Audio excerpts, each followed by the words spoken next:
Hello, my BMX friends. Welcome back to an episode of Kanode Knows, brought to you by Dig BMX. This week on the show, we got Dustin Arp. I am currently in the Denver airport on a 5-hour delay, but I spent last night hanging out with Dustin and Eddie. We went over his Angles part, which should be online either today or soon on the Dig channel. So I'm excited for you all to see that, and you get to watch it with us in the middle of this interview. We touch on everything. You know how it goes. Hope you enjoy it. Don't forget to like and subscribe. And one thing I want to ask for is if you guys could leave a review on Apple Podcasts, that would be dope. I just changed the name so that it has BMX in it, so when you search BMX, it might come up more. But anyway, that's dumb shit. Here, let's just get into it. Here's Dustin Arp. How am I going to clap? Hello, Dustin.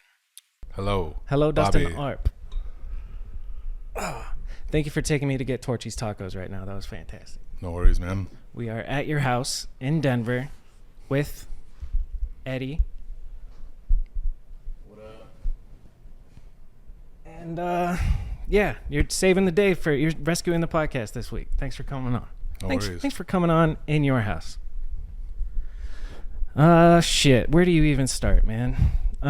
So introduce yourself for people who don't know who you are. How would you introduce yourself? I am Dustin Arp, Yeah. and I am a man that resides in Denver, Colorado, and rides bicycles. Nice. Just a humble, regular man. But I think you're kind of a legend in BMX. You probably wouldn't call yourself that, but you've done some shit, man. What are you most proud of that you've done? Besides be a homie and show everybody spots in Colorado and be the Colorado plug.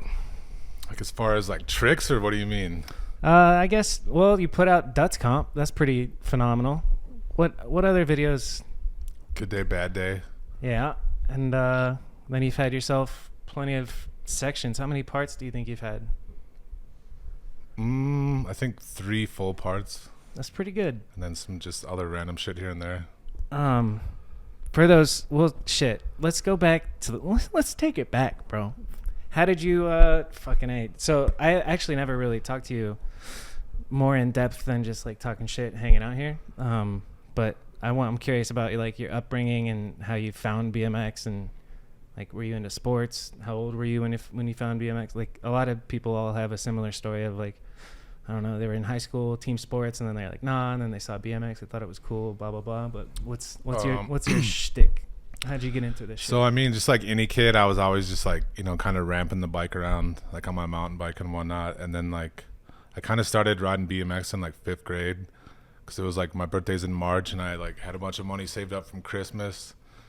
And then after my birthday, I got some more money, and then I went to the bike shop in town, and I got this badass GT Vertigo. GT, hell yeah. And it was like the Purple Rain colorway. Sick. And then like after I got that, it just kind of spun out of control from there, and I just like fell in love with riding. That's a beautiful thing. But before that, I think my brother didn't really ride, but I would kind of credit him with like my interest in it, because growing up he had like a Haro FSX, and he didn't really like get into riding, but he had a BMX bike and cruised around. Yeah.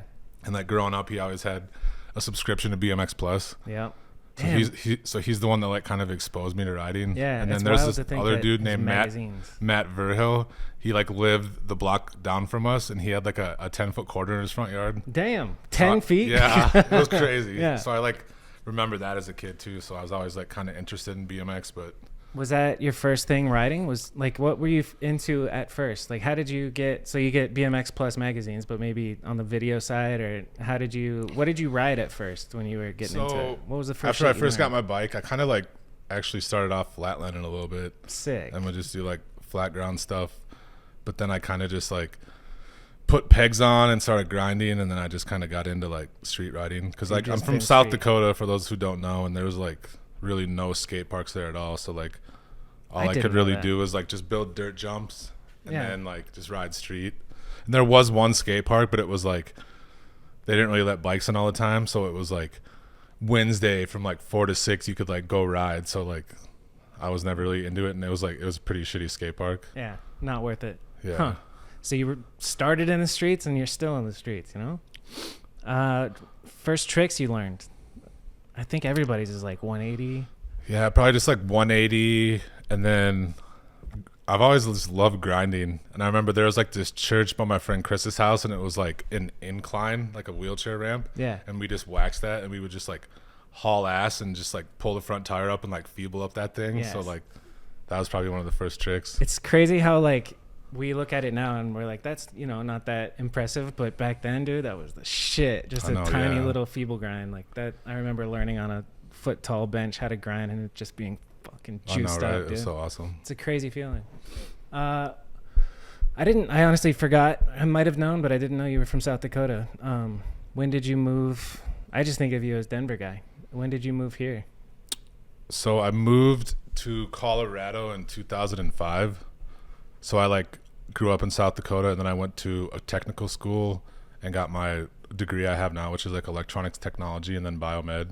Dope. And like, I didn't really want to go to school at first, but my parents, like, they said they would pay for my schooling, and they said if I didn't go, then I would be on my own. So I was kind of like, I should probably do this. Yeah. And I also just wanted to get the fuck out of South Dakota, because I was just like, it wasn't really for me, and yeah. I had kind of had done everything already, and it was just like all anybody did there was party. So like 2 days after I graduated, I got an internship in Fort Collins, and I left and moved out, and then ended up Fort Collins in Colorado. Yeah, it's like an hour from here. Nice. So like ended up getting a job in Denver, and I've been here ever since. I think like this May will be 18 years already. Yeah, that's home. 2005 till now. That's a long time. Were you 18 when you moved out here? No, I was 22. 22. So okay, I was gonna say you spent more life here, but almost. We're getting there.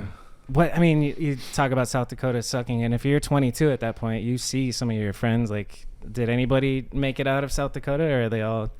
Yeah, so actually, like most of my friends there are like super successful and like doing nice. Really good. So it's awesome. I mean, it's a good place to be from. It's just like everything I'm like into, which was like the music scene and like riding bikes and shit like that. It's just like not the place for it. Like if you're into like hunting and fishing and stuff, like just like simple shit, it's a good place to live. There's like lots of jobs, and it's like, I mean, every place is expensive now, but it's like it was fairly cheap to live there. Yeah, and it's just like there's really good people from there too. That's dope. The middle America, right? Is it technically middle America? Yeah, it's like pretty much in the center. Good, hardworking, blue collar folks. Oh yeah. That's dope. All right, so from there, you moved to Colorado. You have a BMX bike. Are you like Are you in it at this point? What? So 2005, 2006. So like to tell you the truth, like the last year before I moved away from South Dakota, I kind of like didn't really ride that much, because it got to the point where like, well, basically there was like one kid I rode with, is my friend Shane, but before that it was like I would just be hanging out with like rollerbladers and skateboarders, because like nobody even rode BMX. Yeah.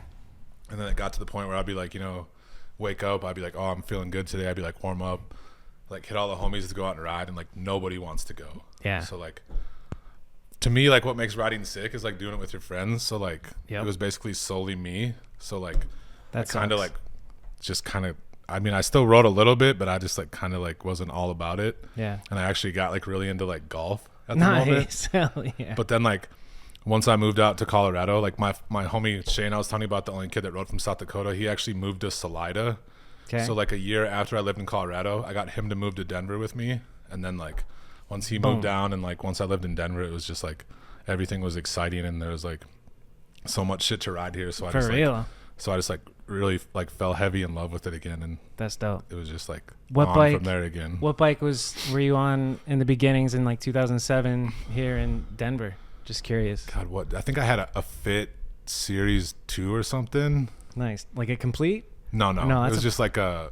I mean, I had like good bikes and shit in South Dakota still, but it was like it was like a Fit Series 2. Tight. it was pretty sick. Yeah. That was Fit's heyday. Small bars. I feel like. That's when they were. Yeah, they were the shit. They had Aiken and the whole. I think. Do they still have Aiken? I think so. Yeah. Yeah. I don't know. The name of the show is Kanode Knows Nothing. What was your first? I don't know, because like that era right there is 2006 to 2010 is kind of like the death of magazines, and then the internet kind of takes over. It was Vital BMX and the Come Up for a while, and then now we're in a totally different age. But that transitionary period was super interesting with the web video and shit. What were some of the earlier videos that like you fucked with heavily? What? Yeah, we all have that. Yeah, like video. That was like when I first moved out here. That was like when still like videos were popping. But I remember like when I first moved to Denver, like a video I was super hyped on. I forgot what number props it was, but like they just had a Colorado scene report. Nice. And that like came out like right when I moved here, so I was just perfect. watching that, and that like got me super hyped. Yeah. Who was your first like pro that you met, or maybe not even pro, but somebody that you were like, holy shit, that's them. To tell you the truth, like when I first moved here, I just randomly saw a dude riding on a bike, and it ended up being Troy McMurray. No shit. So that was pretty kind of cool. a trip seeing him. That's wild. Do you know what Troy McMurray's up to now? I don't really know. Do you follow? You see? I would rather not say. Oh, okay. Because we'll just leave it at that. Yeah. But he's still around. Cool. Yeah. Does he live here? Yeah, he does still. Where? Who else is from? What other legends are from here? Adrian Vigil. Do you remember him? The name. He was like just a legend in general. He was like that dude when I first moved here, and like he was probably one of the best riders. Period. He was like one of the first people probably to do bar to ice. Oh no shit. He was like one of the first, like him and Justin Simpson, and then like he was one of the first people to like be trucking downstairs and stuff too. So like sick. Yeah. He's always been like a huge inspiration for me. I think I know the name, but I would say it Vigil. Yeah. But it's Vigil. Yeah. All right. And he had a part in like my first video, the Good Day Bad Day. Sick. So let's talk about Good Day Bad Day. I guess that's jumping forward a bit, but when did you get into filming? So I've always actually like I've kind of filmed like my whole life. I've always had like a little cam. I made like I actually made a video, like a full-length video when I was in 7th grade. No shit. Yeah, it was called Prohibited. Me and my friend Chris made it. Hell yeah. And it was just like VHS dubbed to VHS. Yeah. And we I think I sold like 70 copies at school. It was nice. It was pretty badass. So that was that. And then I kind of always just like, I think like after a couple years when I first moved here, I got a VX, and I started filming with that. And I just made I was doing like some Denko videos, they were called. I just like some little mixtape edits I made. Denver Co. Yeah. Okay. That's and dope. then I just are they still around online? I don't know. I think they are on Vimeo, but you know how like Vimeo kind of like deleted some of the shit off there, so it's like it's weird. Like like BMX websites posted it, and if like you follow that link, it'll play. Yeah. But if you go to my Venmo page, Vimeo you can't play them. Died, dude. I don't know what's going on with that. Yeah. You have to log in to even search for videos. Yeah. But then I can't remember like the time period for Good Day Bad Day. It might have been like 2010 to 2014, but I just like always wanted to make a full length when I lived here, and then it finally like just kind of like turned into a video. Yeah. And you had to learn how to do the whole process of DVD authoring and all that. So you filmed for that for how long, do you think? Probably like heavy for like 2 years, but it was like probably filmed over the course of like 4 or 5 years. Yeah, that sounds about right. You know how that goes. Yeah, I sure do, dude. We're deep in it. 3 videos over the course of 13 years. This is ridiculous. From Good Day Bad Day, who stands out in your memory the most? Like, what's your favorite part from that video? To be honest, I haven't seen it in a long time. Everybody's part.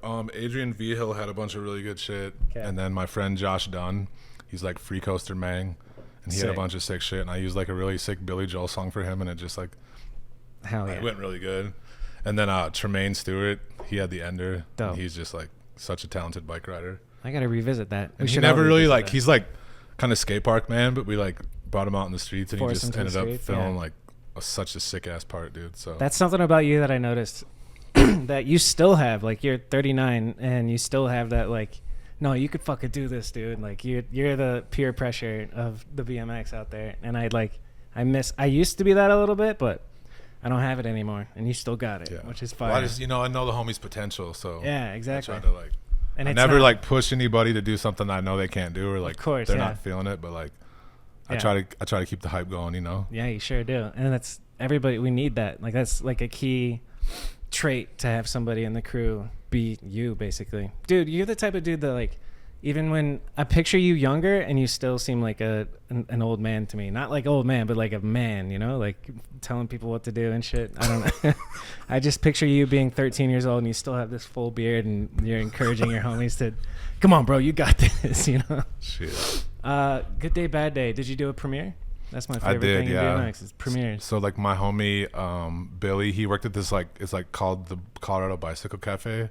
Cool. And we ended up just having it there. It's usually like this like chill coffee spot, but they serve beer. Sick. And it kind of like turned into like a full-fledged bar that night. On a projector or on like TV? Yeah, they had like a huge projector. Sick. It was pretty sick. That's it was a good time.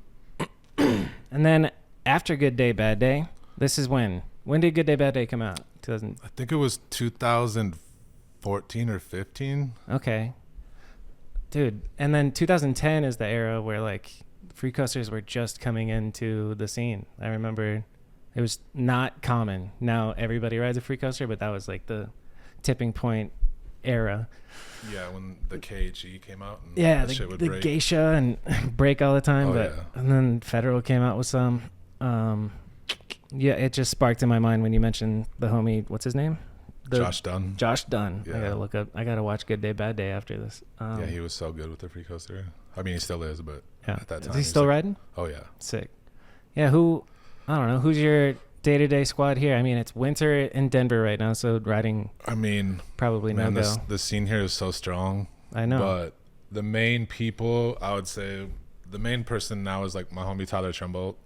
Okay. He's like, like all the word videos. Yep. He's like the mastermind behind that. But like, Those are fire. he's just like super motivated to ride all the time, and he like loves riding street, loves finding new spots. So That's it's dope. him. But there's just so many people. It's just like never ending. And then Ben Lynn showed in, Derek Kano, all those fools, and then the young guys. There's like just a whole vat of those kids that I ride. There's Yeah. like Danny Camacho, Yep. Adrian, Colin. There's just like so much upcoming talent. in Pure Colorado. talent. It's so awesome. We were out here 2 years ago, and I remember one kid that was young, but he could do nose manuals like nobody's business. He was really good, and I don't know if it was It's not Danny, but he was hanging out with Danny. Ring any bells? Fuck, I'm Was trying to it remember. Paco? No, maybe it's Paco. Yeah, I don't know. White kid. Oh no, then it's not Paco. Paco doesn't sound like a white kid name. Fuck it. Sorry if you're watching. You know who you are. Shit, dude. I can't even remember. Me Was it neither. when you were out here with Clay and Yeah, me, Clay, Robbie came out 2 years ago, and the kid was just impressive. I can't recall his name, but sorry. Sorry, I my don't dude. even know what you're talking about either. There's too many nose manual kids out here now that I can't. Yeah, nose manuals are pretty common. Let's see. When did you let's go back to videos. I think we brushed over that. You mentioned the Props Colorado scene. Oh yeah, before, and then what other videos? I was super hyped on. There was like when the Low Tech Mixtape Volume 1 came out. Dude. Yep. I watched that. Me and my homie Shane watched that shit like every day religiously. Me too. It was just like the music was so good. Yeah. And I just loved the mixtape vibe. It was just like It really was such a good video. The music alone was something that you could put on and just have on Yeah. repeat, but then put in the writing. Like all of yeah. Eddie Cleveland's part. Yep. Yeah, like I loved all of like Rich Hirsch's like his old videos he Mosh, made. so freestyle. Oh yeah, Low that Tech video is so Mixtape, good. so the good. old fit video he made. Yeah. What was that one? No, not Stay Fit. The one with was- all the film burns. Yeah, No? I can't remember which one. Was that Stay Fit? It might have been Stay Fit. Yeah. But that's when I was like, holy shit, this is a lot of film Yeah, burns. and dude. so freestyle was so good Yeah. too. Mosh, so freestyle I think was one of my favorites, and then Low Tech Vancouver and Can I Eat? I think Low Tech Vancouver was the first BMX video filmed HD. Yeah. I think so. Interesting. I didn't know that. That's cool. I remember, I think when I think of HD pioneering in BMX, I think of Joe Simon and like Mutiny and all that shit. He was pretty far ahead of the game. And I remember at the time being like, I don't like it, but now I'm like, that shit was awesome. I was the dude. same too. Yeah. Like, oh, dude, VX or nothing. Yeah, But VX for life. Your first camera was a VX. Was it a 1000, 2100? it was a 2100. Gang. Let's Yeah. go. Have you ever owned a 1000? Nah. Me neither, I just dude. know they've had too many problems. So. It's so good looking, but like I don't want to deal with the heads breaking. Like the 2100, I don't know what's your thoughts on like playback on, do you show the homies the clip right after? Yeah. Me too. Every single clip. Like my heads should be dead but that's the thing. I looked it up, and the 2100 for filmers out there is built for playback. Like that's the one thing they upgraded. They downgraded how good the colors look, but they made it so you can play back. So like I'm at a spot and I'll be showing somebody a clip that they just got, and somebody will freak out. If somebody's new around, they're like, dude, what are you doing? You're going to kill your hands. You broke time code. I'm like, shut up. It's going to be fine. Yeah. Never end search. Fuck time code. Yeah, that's why I love HD now. It's just like, here, dude, watch it 40 times. Yeah, for real. That's just nice. I can't wait to be done with Mediocre 2 so I can film BMX in HD again. Like, I'm just stuck in this time capsule. Oh, yeah, I forgot you filmed with VX on that. Yeah. Clay and Robbie just borrowed the camera bag the other day because I was unable to go out with them, and I think it was just recently, and they got a couple clips, but just the whole process. I have 4 tapes that I need to go through and capture still. Like, I slack on it just because it's such a chore. Like I get issues with my cables connecting, and then I want to pull my fucking hair out every time I try and capture. And then I do work, and I can just put a memory card in, click and drag, and I'm like, fuck, dude, this sounds nice. Has your cameras ever glitched? Have you ever had any clips? The VX? Yeah. Oh, yeah. I've definitely. You've lost clips? Lost clips. One time I was coming home from California on a Greyhound bus with my camera bag and my external hard drive with all my BMX footage on it. We got off in Blythe and to, do a pit stop or whatever. And the gas station was closed. I didn't know that because I got out and they said, okay, be back in 10 minutes. So I sprinted across the street to a burrito spot to take a shit, left my bag on the bus, which was a very bad move. And then the gas station was closed. So they just turned around and got back on the bus and didn't really check to see if everybody was there. So I finished shitting. I come out and the bus is gone and I'm just like, oh, fuck. And then it was all gone. I had to go through years of tapes and just recapture everything. That was before the first Mediocre came out. That was that was a nightmare. And then I was dumb when I was younger, just recording over tapes. So I would log all the footage to a hard drive and then just say, okay, this tape's good. Start from the beginning and start filming over shit. And then it's just gone forever if anything happens to that file. Whew. Yeah. I learned the hard way, the stupid lessons that you have to learn. What about you? I don't miss tapes at all. You don't miss them, but no. Did you have issues? Not really, because fortunately the 2100 was good, but just sometimes, nothing stands out no real great clips I've missed, but just sometimes it would glitch and just, I don't know. Yeah. I just it does it to not deal with it anymore. But sometimes it's a nice, tasteful glitch. It's oh, that's nice. Just one little glitch on the top of the screen at the beginning of the clip or something. But the VX footage on a DVD looks the best. It really does. I was surprised. It looks better than anywhere else. It looks crazy. So good. Yeah. It's crazy. It's awesome. Have you ever anti-filmed a clip? You know what I'm talking? Yeah. It's the worst fucking feeling. You're yeah, we got it. Okay, cut. It's actually it was actually I was with the homie Alex DeLiba. I was on a work trip and I actually it was out in Milwaukee, and I was filming something for him, and it was this clip at night, and I thought I anti-filmed it, but he's the type of dude that he won't let you rewatch it, so I had to wait 2 weeks for him to log it, and then I was dude, did you log that clip? He's no, not yet. And then he finally told me, he's yeah, dude, you anti-filmed it. But in my defense, he had he didn't have his camera, with the light, and I had to hold the light. Oh, so there was just too much going on. Too much going on for me. Yeah. That's my excuse. I'm gonna stick to it. Good excuse. I felt bad. I guess on the side of filming, well, no, we stick to writing real quick. Influences for you personally, who did you look to who were you stoked on and trying to emulate when you were younger? Because we all kind of So just I don't know. So growing up, I said, there wasn't really many skate parks around, and right.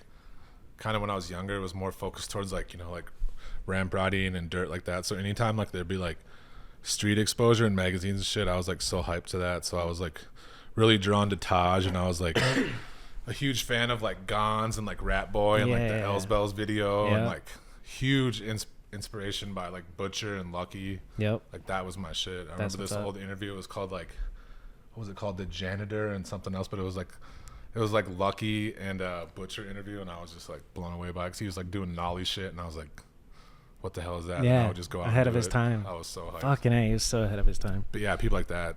A lot of the Arizona people I was inspired by. They're the shit. It's so trippy to me that I had Rat Boy in my living room and I'm talking to him. I'm dude, you have no idea how many people's lives you fucking influenced. It's crazy. Right. Did you ever see Gons? I've never seen Gons. Never once. I saw Smoker Dave. Oh yeah. A lot. So, it got sad towards the end. We'd be at a spot and then we'd see a homeless person riding their mountain bike across, and we'd look, and then, oh shit, that was Smoker Dave. It is what it is. But I got to spend, I filmed his last part, which is in Mediocre. He would show up at my parents' house at 6 a.m. I'm still sleeping. He knocks on my family's house, and my mom opens the door and sees Smoker Dave with his bad teeth and just, Smoker Dave. He's is Bobby home? She's Robert, yeah, somebody's here for you. I'm all right, come on in, Smoker Dave. Dude, it is so surreal. I want to, part of this, I want to learn, because Butcher, I know he's a legend, But if I were to like properly study Butcher, what are the essentials that I need to look up and watch? Well, he did invent the X-Up grind, and that's one of my favorite clips. In and what? I just I don't remember like what it was in. I remember he did it like at a BS contest, and that's like the first time I think I ever saw it. It was just like, what's a BS contest? It was like the old Hoffman contest, the bicycle stunt series. Okay. And I just remember there was like a picture of him doing it on one of the ramps there, and I was like, holy shit. How do you do that? And I think there was like an old East Coast Destruction video he did it in. Dope. But yeah, that, and then I just remember his bike always sounded like shit, and it just looked so sick. And then he's in the Hoffman video game. And what about Lucky? The essentials for Lucky, if somebody doesn't know, young kids, because I'm sure there's some kids that don't know shit about the Lucky or grind, Butcher. Yeah, the yellow bike, the dreads, just all his thing. Shit in the old standard videos. He just like really smooth with it, and he was like, he had Free Coaster like way back in the day. Yeah, for real. So he was probably one of the first people I ever saw like riding street with the Free Coaster. What I learned with the Rat Boy talk was Rick Moliterno was one of the first on a Free Coaster. I saw him, and it was like late 90s type videos, and he's on a Free Coaster. I was like, that's really rare back then. So it sounds like you got inspired by photos a lot and magazines, which is interesting. Like and then later on, when did you, obviously Butcher's going to be your man for the X-Up grind because that shows in your riding. Did you go out and try it the next day once you saw that picture, or what? No, it was probably a couple years after I saw the picture. I was just like, yo, that's so crazy. But yeah, I'm trying to think when I did, probably like 98 or so is like when I did my first X-Up grind. It was like on a bike rack at this church. Sick. I did it. I was 8 years old. And I kind of like let it chill for a while, and then like started doing them all the time, and it's just such a fun trick. You have been doing X-Up grinds for longer than my sister's been alive, dude. That's crazy. A long time in the game. Okay, so inspirations for riding: Butcher, Lucky, Taj, yeah, Joe Rich, and then as time goes on, let's talk about the 2010 to 2015 era. Do you remember riders that you were stoked on? You're already out there doing it, filming Good Day, Bad Day. But who were some of your favorites in that era? I was a fan of like Corey Martinez, Seth Kimbrough. Like I said, the Arizona guys. Yeah. Like Gons and those guys. I'm trying to think else. Kind of drawing a blank on like the eras, Yeah. Like early 2000s, and then there's 2010s, and then there's going to be the 2020s is going to be an era. That's interesting. So let's go from riding to filming. Did you ever have any like filmer inspirations? What videos did you look at and be like, oh shit, I want to film like that or edit like that? Not so much filmer inspirations. I just like always like to document and film shit. I just always thought it was fun. Yeah. Like I sucked really bad at first, but it was just you get the job done. It was just like point the camera at the shit. Fun to do, and I always look back at it. Like even like I said, from a young age, it's just like I've just always enjoyed filming stuff. Yeah, and the fact that you're editing in 7th grade on VHS tapes, dubbing, it was hilarious. That's some shit, dude. That's wild. Did you use like the computer lab or some shit? No, we like actually found this dude. I don't know where we found it, but it was like a dual deck VCR to VCR. It was like a 2-in-1, and we just like built it on that wild. And then like dubbed the music over. It was pretty shitty, but it got the job done. That's how it used to be. Like you get the video done and then you put music over it. Is that kind of how you did it for future videos? Just get the timeline going? Like what was the process? Like filming a full length is no easy feat. Organizing footage and making timelines for everybody. So for Good Day, Bad Day, I kind of like put stuff together, like to see if I had enough. But I think the best it worked for was the Duts Comp video. Like I just like filmed and didn't touch anything.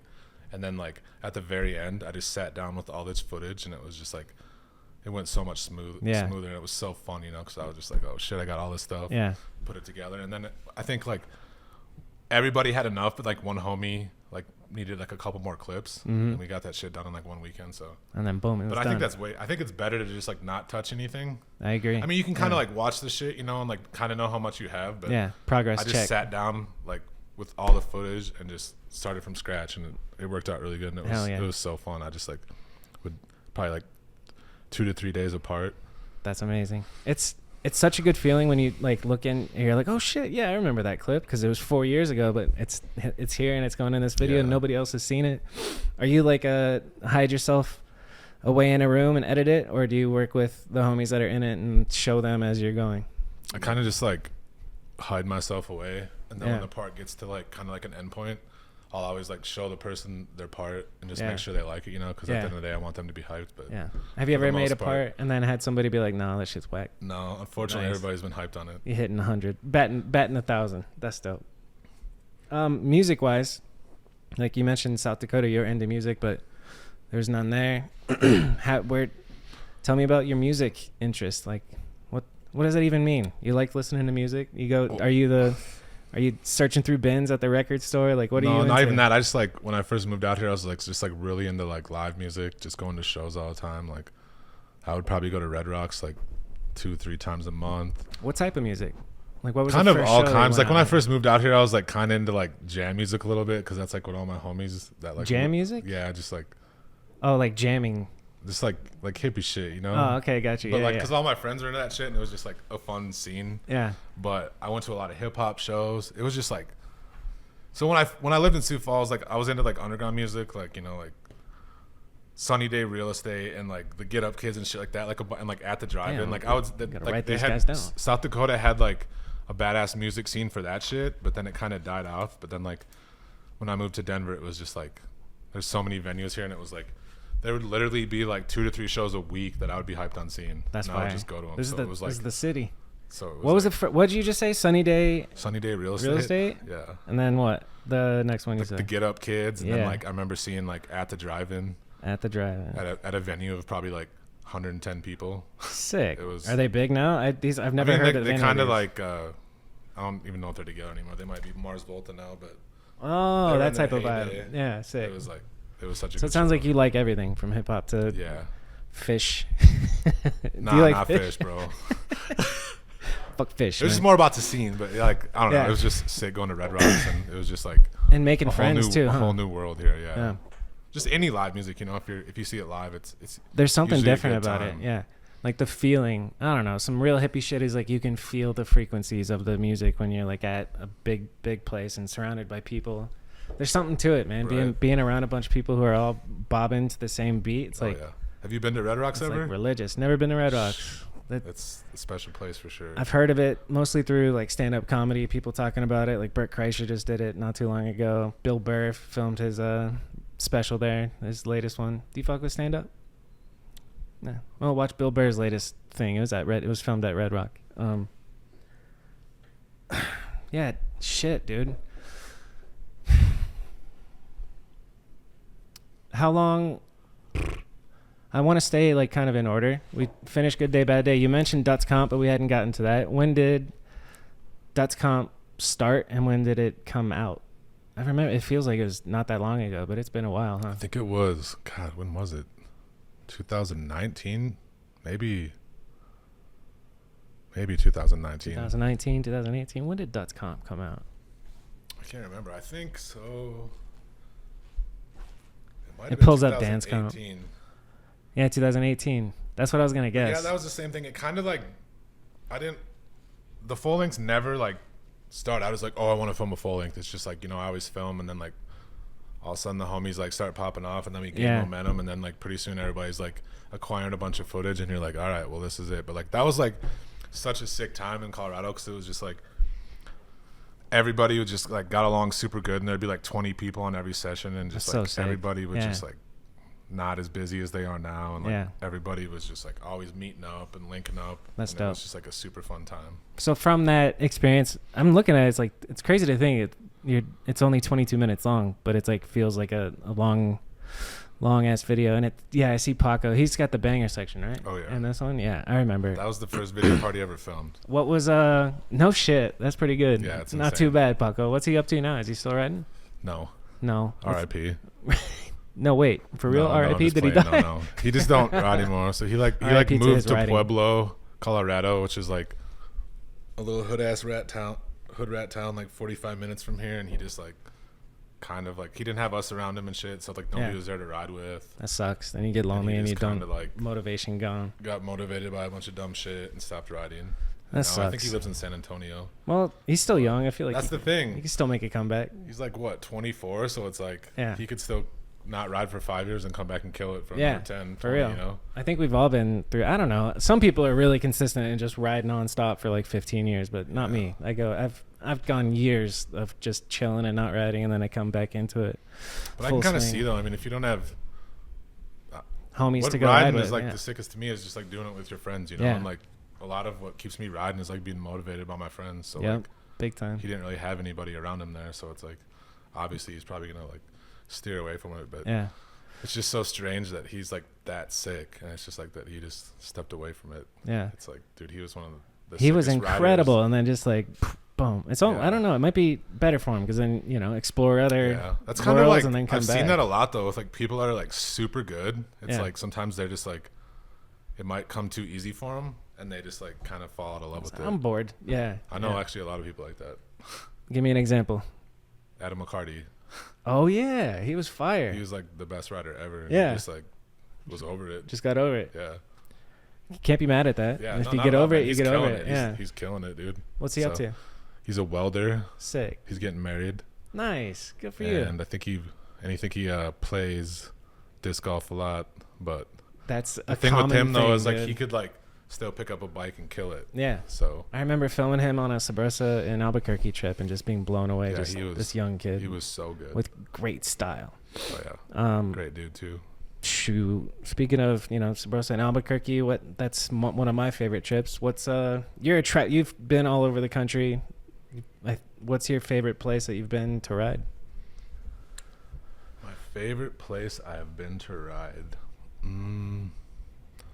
I don't know. Every time I go up to the Bay Area, I really love it up there. Yeah. I just like, it's not even like really the spots. It's just like the vibe up there. But The there is some homies. good spots. But I don't know. I just like it up there. Yeah, I Jackson always have a and good time. Gabe Yeah, Jackson, and the boys. Bob, Yeah. Zan yeah. lives up there. Yep. And there is some really good spots too. Like if It's you a go good get out crew. of like San Francisco and the suburbs and shit, Sick. it's fun. I just like really like it up there. I want to do that. Like there's that one, it's super blown out famous spot with all the white fat rails. It has a name. Oh, yeah, Ninth. and Yeah, Army. Ninth and Army. I always want to go there. That looks like a fun Yeah, it's pretty fun. spot. And just pedaling around. I don't know. The bay's super hilly, right? So it's not like yeah. just pedal around, have fun. But It can be either tiring, way. but it's just I just like hanging out there. It's always a good time, and all the homies up there are sick. And they were all out here when I was here 2 years Mhm. ago. That was so sick. Yeah, that was a fun. good trip. On the topic of BMX trips, what's the wildest shit that you've seen go down, not on a bike, but on a BMX trip in between riding? I'm sure you've been around The some wildest yeah, shit. maybe safe for YouTube, but something wild. And you don't even have to name them if Oh it's man, I don't even know. I something can't like think of that. anything off the top of my head. One story I did want to bring up though is we were on like a Midwest trip out in Tulsa. It was like myself, Tyler Trumbull, and Scott, and we were in Tulsa, and this like crazy ass storm came in, and it was like a tornado warning and shit.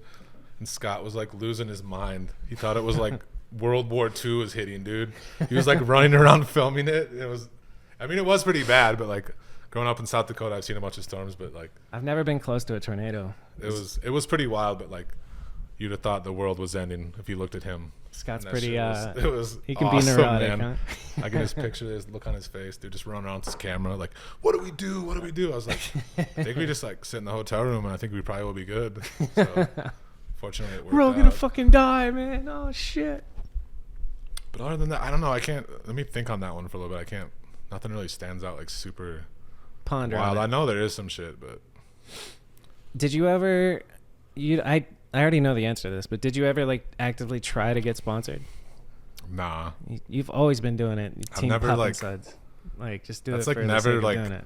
been a concern of mine. That's dope. I've always just like everything I wanted to accomplish in riding. Like I've never given a shit about that. You know, it's always Yeah. just like ride for myself and Yeah. just ride to have fun with the homies. That's And like beautiful. to me, man. that's what riding is. You know, Yeah. it's like all that other shit. It don't really matter to me. You have to like figure out life outside of BMX and make a living, and then you Yeah, can and it's do it I as don't your know. And it's like side thing. as time went on, and it's like, you know, you're friends with people in the industry. It's just kind of like it's almost like embarrassing, like what they get paid and shit. You know? Yeah. And it's just like these fools are like top class athletes. And Yeah. It's like World class. that's what they're making. I mean, Yeah. To me, it's just like get a career and you can do whatever the fuck you want For on real. your own, and then there's no obligations. You don't have to worry about riding some whack shit. Yeah. Just, you know.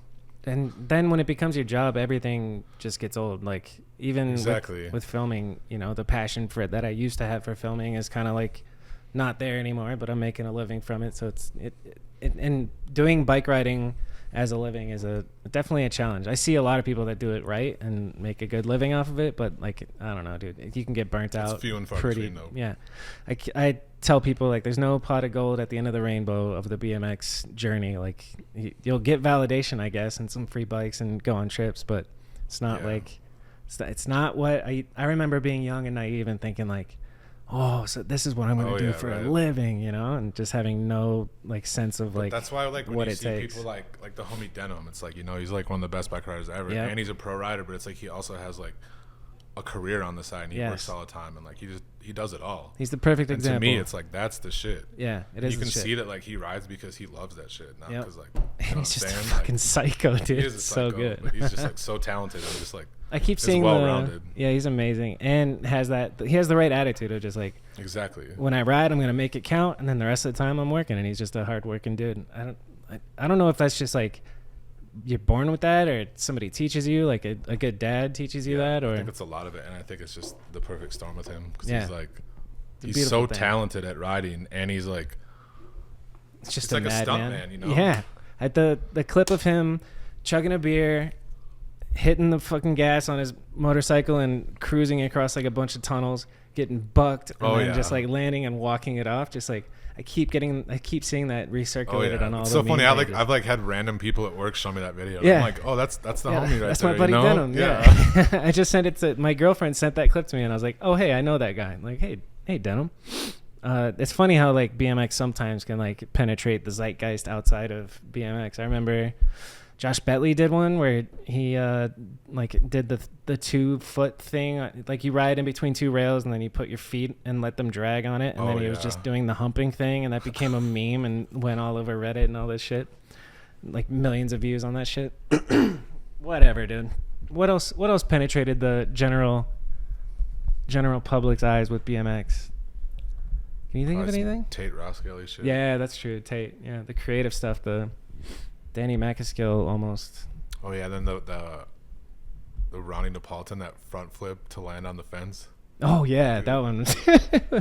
That seemed fake. I know it looks fake even, but my dad sent me that on Facebook, and I was like, I knew who that is, Dad. That's awesome. All right, where were we? Trips, storms, tornadoes. What was we talked about like your outlook on, you know, you have accomplished, or have you accomplished everything that you want to accomplish in BMX? Like, did you have, you know, goals or certain tricks that you wanted to get before you kind of, I would say like, I worked really hard on my part for Scott's videos and angles. Yeah. So like, to me, that's like probably like maybe the best video part I'll probably ever put out. But there's like definitely a bunch of shit in that I wanted to do and got it done. So how did that start, Angles? Because talk about a massive project. That shit is wild. So when I was finishing up Dutz Comp, I think Scott was like starting Angles, and then like, I don't know, he kind of asked me to be part of it, and then we just started like taking a shit ton of trips, like him and myself and Alex DeLiba, and then I just started like kind of like really putting a lot of effort into that part. Yeah. And like, do you remember the first trip?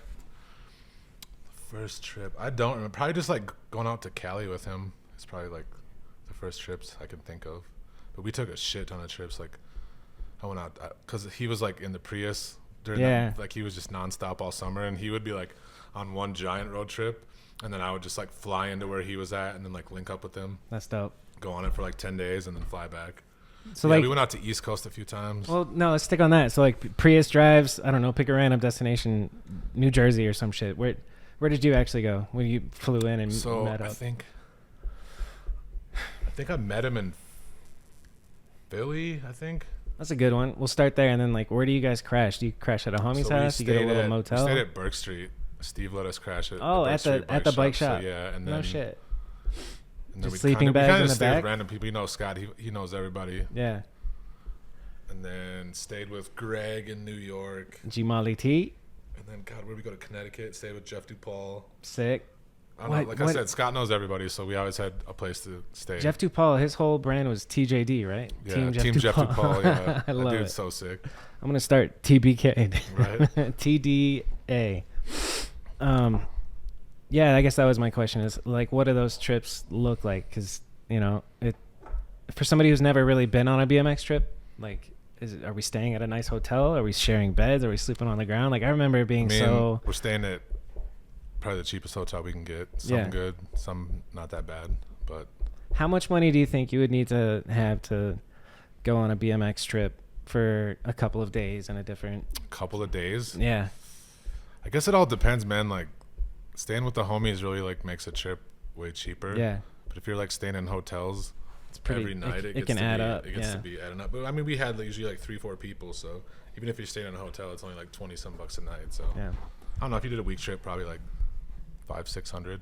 Yeah. Depends. That's reasonable. It's not too bad. And if you're staying with people a lot, probably not that much. And then he had the Prius, so... The Prius is the move, dude. I got a Prius myself. Yeah. All right.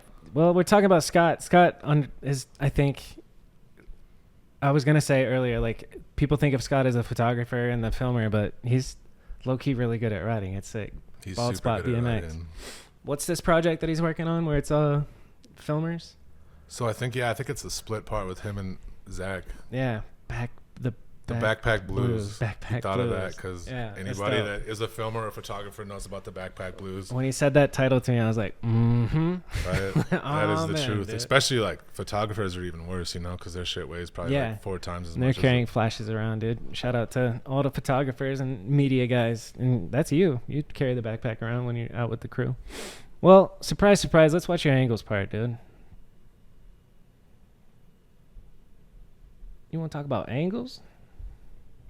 Angles? I remember this premiere. This was a damn good time. Speaking of projectors and having BMX, the whole BMX world being there. All right. So maybe we could talk about this first clip because this is kind of has like a crazy story behind it. Hit me with it. So this spot here is the famous Eric L. Pegless roller coaster rail. Oh. But it's in Long Beach.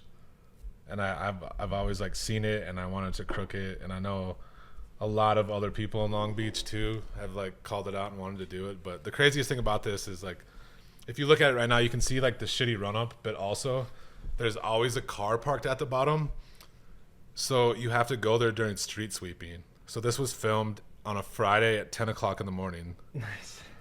Damn, that's a lot to go into. So we're in LA. We like probably.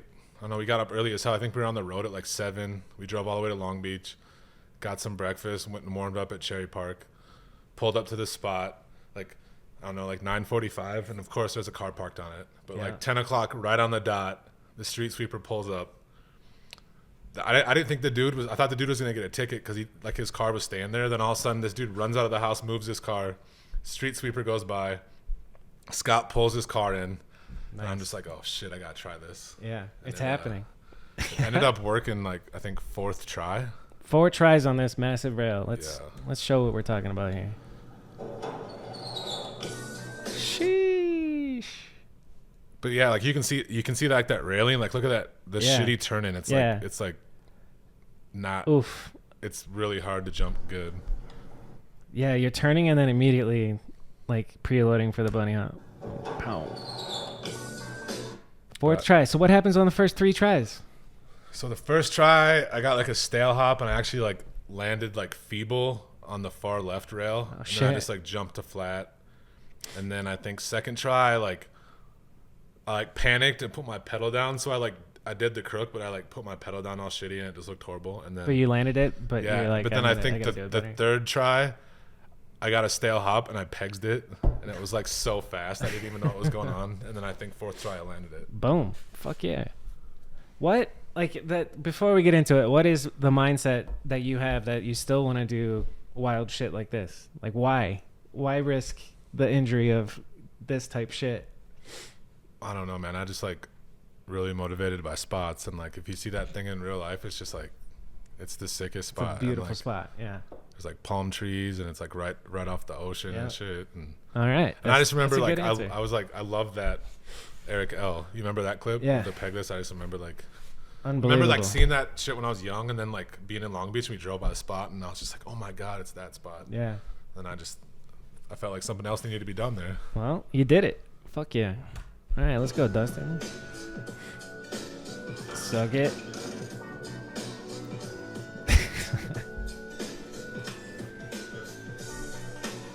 X up Phoebes. Where's this? Oh, there's the that's in Philly. Okay. You can see the Prius in the background.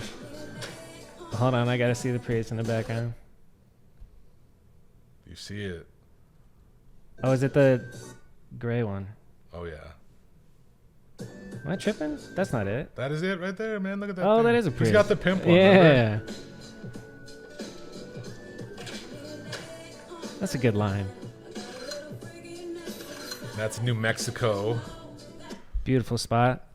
Spot motivation. That's interesting that you're motivated by spots. That's just good spot use, dude. It like looks simple and easy, but that shit's not, dude. Neither is that.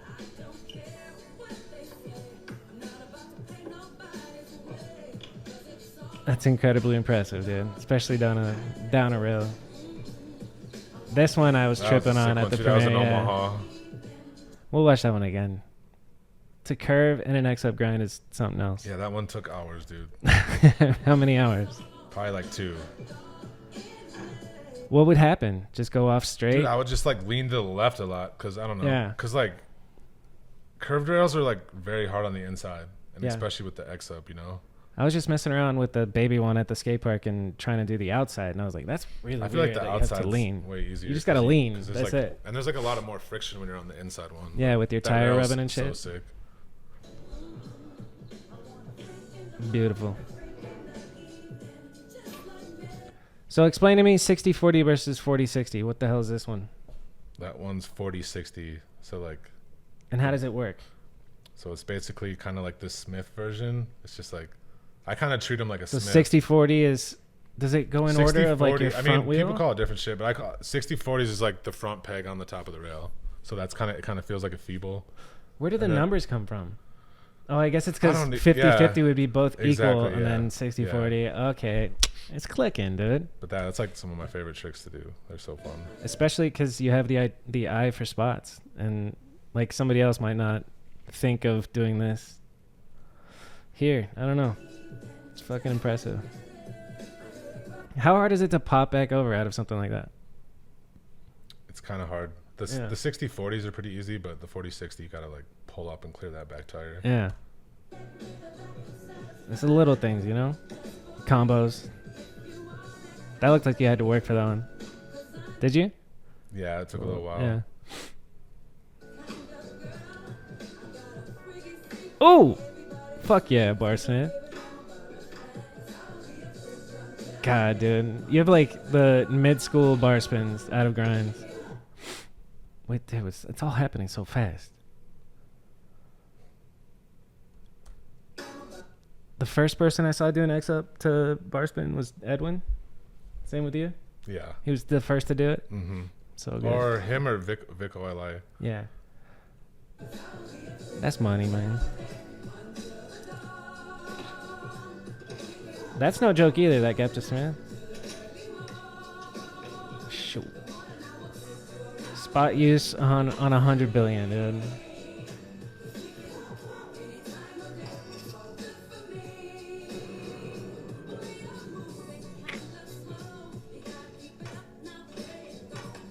I think some people like who don't. Oh, hey, what's up, Clay? Some people who don't do X-up shit can't fathom how, like, you know, I guess a lot of people are doing X-up rides nowadays and like doing 180s out of it and learning how actually hard it is to like pull up out of an X-up and to do it out of a grind and then move over to another grind. I can't relate to it at all, but I imagine it ain't easy. You know, you gotta. The feeble one's kind of hard too because it makes you go crooked. Oh. The pegs one's like, I don't know, it's not actually horrible. Love Clay. You could do that shit both ways. The boys. The boys for sure.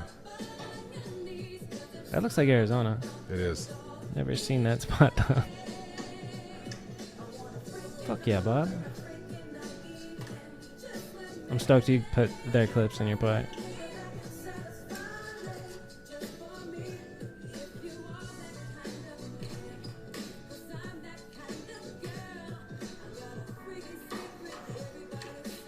Shoo, combos. Let's talk about this. Where is this? Oh God, where is that one? It's in California. I can't think of what it's called. I want to say Rancho Cucamonga, but it's not that. I don't know why I can't space the name of it. But that thing, I saw that like in an old skate video, and I just like wanted to do this so bad. But the thing that sucked is like it's kind of like far from LA. I think it's like 2 hours, so we like did like a overnight stay. And then the next day we went there, and I was straight up feeling like shit. Yeah, hungover. I just like not even hungover. I just like was sore from riding, and like we got there, and there's like really nothing to ride in that area. Yeah. So we like went straight to the rail. Yeah. And I basically like forced myself to do it, and I kind of like stepped down on my knee weird, because like you see those bushes next to it. Like, yeah. Jumping in that shit sucks, but I believe it. Fucking A. But Justin Shorty was with us, and he was jumping on that thing, so he kind of got me going. But I'm glad Justin it worked goes. out. So like just thinking so far in this part, I'm looking at the clips and I'm like wondering how much of it is you finding a spot on the internet, or like, you know, from other video parts and calling something out and going on a mission, or it's like you guys pedaling around and you just happen to want to do something. Like, what would you say the majority of your shit is? Like, you know what I I'm would saying? say like, I don't know, it depends. Like some of the 60-40 shit, that's just like stuff we stumble across. But then like stuff like this, it's just like spots I've seen in videos. Yeah. And I just like figure out where it's at. That's dope. A lot of it is like, a lot of times I have like trick ideas in my head, and then I just like try to find the right spot for it. And that's I love like, that. Usually that's the hardest part, is finding the spot for it, Yeah. you know? Especially like a good looking spot or something that makes this it one legit. looks so good. Yeah, this is beauty. Oh, it's so long, man. When you do, so when you're grinding on your left, you have to X up with your right arm underneath. What happens if you do it the other way? It just doesn't work? It works. It's just when you go to come out. Because like when you do it this way, like you just pull out, you know, you pop out easy. Sense. But if you do it the other way, you have to wait till your peg got off the end. Yeah. So like I do, and then if you're going to ride a box jump or some shit and do an X up over it, which way do you X up? I'd probably do it the same way, yeah. Yeah. I need to learn X up grinds on my left side, then switch X up grinds only. I think I'll film an X up grind. All right. Thanks. I'm gonna hold you to that. Yeah. Thanks for the inspo, bro. Oh, 60-40? No, that's 40-60. Yeah, it was a 40-60. That was actually in Atlanta. That was a sick one too. Tell me the story. Well, we had to cut that tree down because that shit was like overgrown. Oh, this is a tree right here. Yeah, it was like it was so you it was literally like chopped the tree over the rail. Yeah. And then like we cut it. I don't know. I wanted to do that, but I just like did the 40-60. Then I was like bitching out forever, and then I just tried it, and it worked first try. It really honestly feels like a Smith grind. It's just kind of scary coming out of it, you know. But what's sick about the 40-60 is like you see how the tires lower, it locks you in. So that's true. There's no yeah. way your You're back peg's gonna fall off. Yeah. So that's why I like those. Boom. You just gotta make sure you don't land too nose heavy when you land it. That's fire. Switch side? Switch crook, yep. Yeah. Did you learn all proper? Like, what was your upbringing in grinding? Are you fuck-footed? Did you learn opposites first? Did you throw the bars the wrong way? Unfortunately, like... You have any BMX handicaps is my question. I don't, unfortunately. So I guess, like, when I first started riding, I spun the wrong way. But then I eventually, like, corrected it myself. Remember like, when I would bunny hop, I would spin regular. But, like, when I would go off tranny, I would spin the wrong way. Interesting. But... It eventually worked itself out. It's weird how when you're a kid and you have no clue and just you do whatever feels right and nothing feels right, so you're just fucking sending it. And this rail is actually like probably the best rail in Colorado. It was like it's been capped since I lived here, and then during the pandemic, I actually uncapped it. Hell yeah! And like for my new video, there's like so many clips on this rail. It's like the best rail. For your new video, come grind it. Which is your right side, right? I don't know what the name is. We don't have a name yet, but there is something in the works. Yeah, I got a couple ideas out there. What's the guy who on skate stops shit, and he has an Instagram account. Knob Stopper. Is that what it is? Yeah. Yeah, that's what he's doing the world a favor. What do you think about him? I think it's sick as hell, dude. Yeah, I'm all for it. Let's see. So you're Knob Stopper too. That's a solid switch crook, dude. And then this, I was super hyped on this one too, because this is like literally 2 miles from my house. Fuck yeah. And I probably drove by that shit like. You've seen the spot before? Or you drove past the school? Me. Yeah. Oh, okay. I've seen the spot for years, and I've always wanted to do something on it. So tell me about this day. Like, how you wake up and you're like, all right, let's go fucking do it. So like, I kind of wanted to do it, and the funny thing is, like, Alex was supposed to fly in that night, and we like woke up in the morning, and he calls Scott, and he's like, hey, I'm at the airport. Nice. And we're like, oh, you're here already? So like, we went and picked him up, and then I don't know. I was kind of like trying to make excuses in my head to not do it, so I didn't sure I was gonna do it. But then I like warmed up on my flat rail, and we actually like went straight to the spot and got it done. Fuck yeah. It actually took like you have to get yourself psyched up. 6 tries to do it.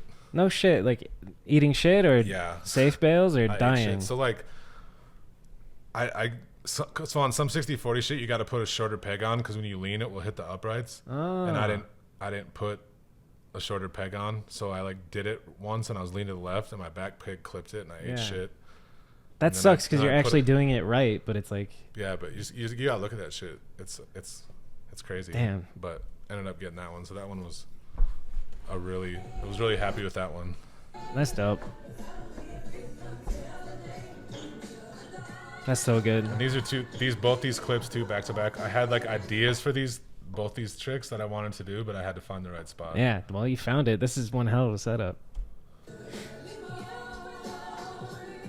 Oh, same. Right there. Boom. Is that the same? Did you have your front peg on the lower rail on the... Yeah, it was 40-60 drop, switch, crook 180. Dude, if you just told that to a random person who doesn't know BMX tricks, it's a 40-60 X drop one. Trick sounds so funny. I was talking to my boss today, and he's like, are you going to go do a 360 rail slide later on today? And I was like, close, dude. Good try, you know? Boom.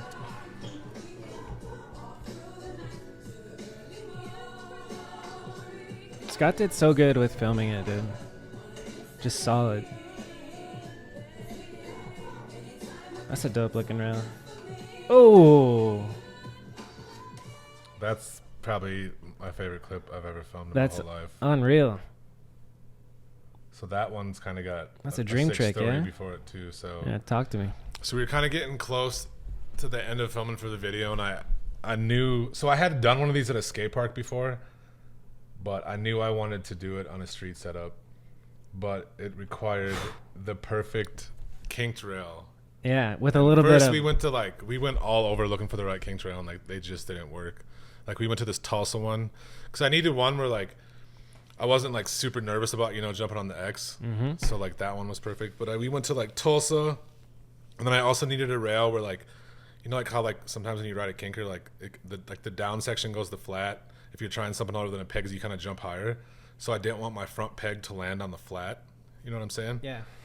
So we went to the Tulsa one. That one didn't work. We went to Vallejo up by the bay. That one didn't work. We went to Bakersfield, and then Jamie Foy actually got an ender on this rail. So I was like, I found a sign in the background.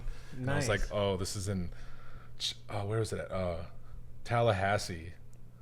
So I was like, fuck. How did you find a spot? Because I just I searched the sign, because there was one angle and it had the sign of the building, and I figured out it was in Tallahassee. So you narrowed down the city, or did you figure out exactly where it was? A low-key hater on Florida, because my girl always tries to get me to go there, and I'm like, dude, we're not going to Florida. So when I found out I was in Florida, I was like, oh shit, dude, she's gonna give me shit for going there. So I threw the idea out to Scott. I was like, I kind of want to go to Tallahassee for this rail, and he's like, really? He's like, it's kind of shitty to get there. So then kind of just let it sit, and then 2 weeks later I called him back, and he's like, yeah, actually I did it, and I did the math, and it's like we should just fly into Atlanta, and then we can just drive to Tallahassee. So it sick. It ended up working out. So we went to a trip to Atlanta. He wanted to go there the last weekend of the trip, and I was like, no. I was like, we need to go there the first weekend, because I don't want to get hurt before I can even try it. Right. So we were in Atlanta for one day, rode, then we drove to Tallahassee that night, checked into the hotel, and then we went and looked at this rail. And I had seen videos where the top looked a little wobbly, so I didn't know if it was even going to be possible. Yeah. and we went and looked at it, and it was perfect. Sick. So I knew it was like on. That's it. When you say that Scott did the math and shit, it made me wonder like, who's funding all this shit? Is it just you guys? Like, yeah, I mean, it was just all of us just buying the hotels. It's so and dope, gas. dude. It was sick. Yeah. Incredible. But then so then the next day, we actually got the hotel room for 3 nights, thinking that like, you know, I was gonna be battling for this. And we went there the next morning. We warmed up with this DIY, and then we went to the spot, and I ended up getting it done in like 15 minutes. Fuck yeah, that's gotta feel good, like, dude. And it was probably like good shit. The best feeling I've ever had from any trick I've ever done. It was like, because it was just like so much work went into getting it done. You know, yeah, like finding the rail, going to 4 different like spot, states and cities, ending and up shit. in Florida, and it was just like, and it came so easy, which was just like nuts. Beautiful.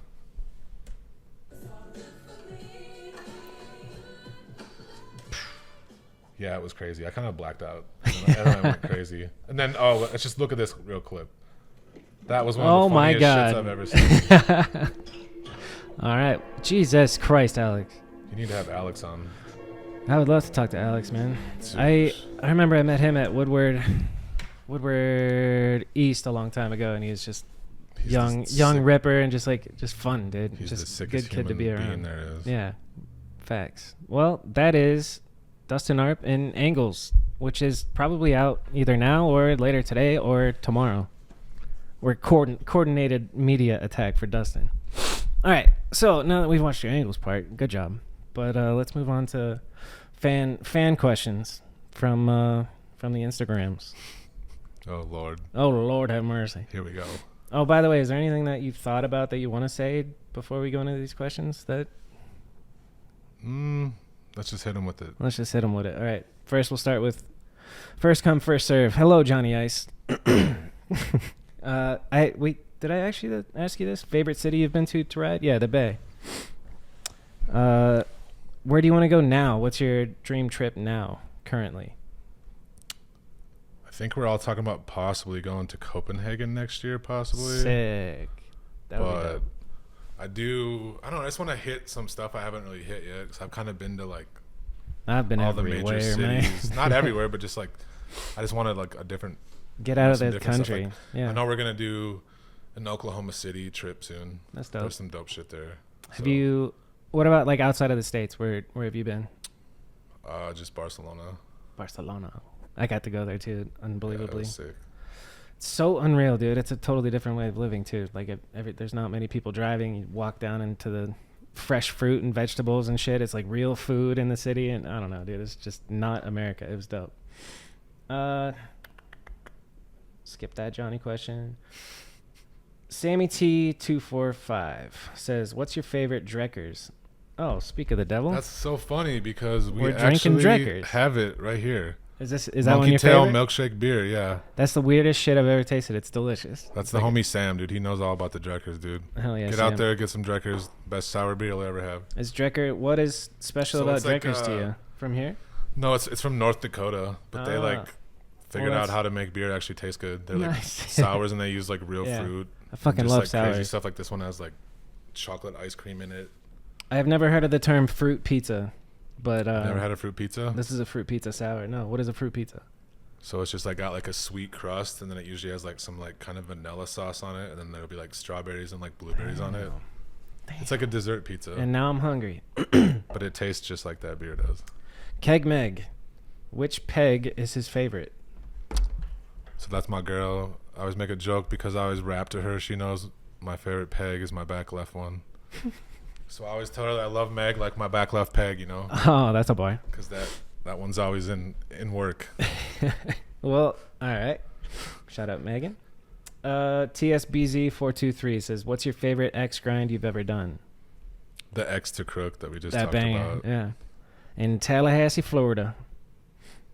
Tammy has a good question. How many hours have you driven without sleeping? I don't know. I don't like pushing it to the 11 limit anymore. Yeah, 11 is but insane, I think probably dude. The longest drive we've ever had is like a long time ago. We were driving to Phoenix actually. Yeah. And of course the storm hit, so it took us like 4 hours just to get like to New Mexico border, which is usually like 2.5. It It was insane. From here? Yeah. It's 2.5 hours. No, it was probably like 5 to get to the Mexico border, and it's usually like 2.5. Huh. But it took us 17 hours to get to Phoenix from here. Fuck. And that's probably the without sleeping. Without sleeping, yeah. Whoa. I mean, we stopped a little bit. But yeah, I don't know. I don't like driving more than 10 hours now. It gets sketchy, dude. My body just shuts down. Yeah. Even when you like your brain's awake, but your eyes just start closing, and you're fucking. Yeah. Whoa. You'd like roll down the window and shit. Okay. Let's see. Vintage gold mine. What's your favorite spot you ever rode? That's a good question. You've ridden a fuckload of spots, but and it's tough. Possibly that Tallahassee Kinker, just because it's like so special. perfect, and you could literally do anything you want there. The fact that you tracked it down from a sign in the background and you find out it's in Tallahassee, Florida, which is far as fuck away, and you're still like, let's go do this, dude. It's so sick. I love that. That's a good answer. All right.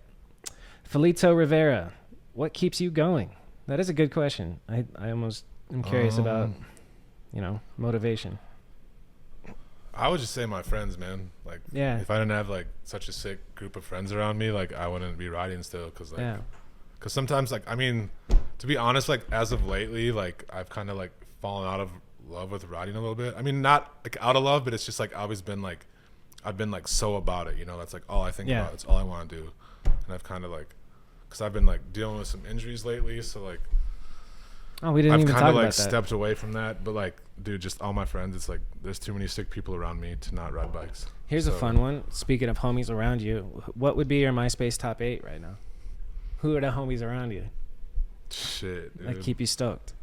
Like keep you going. Tyler Tremble, Sam Tedesco, Ben Lynn Choden, Derek Kano, Alex DeLiba, Danny Camacho. Does Alex live out here? No, he lives in Chicago. Okay. And then Scott, what are we at? 5. Is that 5? No, I wasn't keeping count. 7. That was 7? Nice. So one more. And then one more. I don't remember who I even said. Clay Johnson. Oh yeah, Clay and Robbie. They come as a package. This made me giggle before I even read it. How do you fend off so much pussy? SD Bourbon Buddy? Is that a homie of yours? Oh my god, that's one of my homies from South Dakota. It's pretty easy, dude. Oh shit. It's pretty easy, dude. I'm a loyal guy. You're a monogamous man. It's pretty easy. How long have you been with your shorty? 12 years. Dude, substantial. That's fucking awesome. How'd you meet? You were 27. So she's actually from South Dakota too. Nice. So I've known her for a long time. And Wait, did you know her in South Dakota? Oh yeah. When you were young? I knew her from there. And then one of her good friends, Laura, she actually like moved out here, and I was really good friends with her. And then she came and visited her once, and then we hung out, and then we like kind of like stayed talking and kind of did a long distance thing. And then basically I was like, I'm not moving back to South Dakota, so you should move out here. I'm in a long distance thing. And then she ended up moving out here, and it's been 12 years. She moved, how long? So I got questions. How long were you doing the long distance thing, and how did it work for you? Obviously it's working out. It was probably like a year. Okay. And it worked out good, but it was just like, it sucks, Yeah. How long, like, were you trying to actively go back and forth and see each other, and how much time in between visits? It was probably like, I don't know, like no longer than like 3 months from seeing each other. That's a long, 3 months is a good amount of time. So we probably see like 4 or 5 times, but then I was just like, it's kind of to the point where I was like, all right, well, let's fucking do this. If we want this to, be something, you need to move here, because I'm not moving. And Did she just move straight into your place? Yeah. Well, we were going to get separate places, but I was like, that's kind of dumb. I was kind of in a transition, and I was like, well, let's just move in together, because it's either going to work or it's not. Yeah, so. Exactly. Like moving in with somebody is like fast track to like either we're going to break up or we're going to be together. Like, you get to really know somebody too pretty quick. So quick. It worked out really good. So. That's dope. Happy for you. Alex Duleba says, how many Drekkers did you buy on your trip to South Dakota? Too many, dude. Too many. Probably, I don't know. Do you like bring it? They don't sell them here? They do, but like back there they had like a bunch of different kinds, and nice. That's when I was like really into it. Hell yeah. Kind of chilled out a little bit, but this summer it was. I can vouch for it. It's delicious. Jesus on Lean says, let me see that Nike collection. So for those of you who don't know, Dustin is a sneakerhead. What does that mean to be a sneakerhead? How many shoes do you have? I don't know if I'm a sneakerhead. I just like You just like Nike sneakers SBs, a lot. Yeah. I don't know, only even- Nike SBs. So then, you're only not. Nike You're an SBs. SB head. Yeah.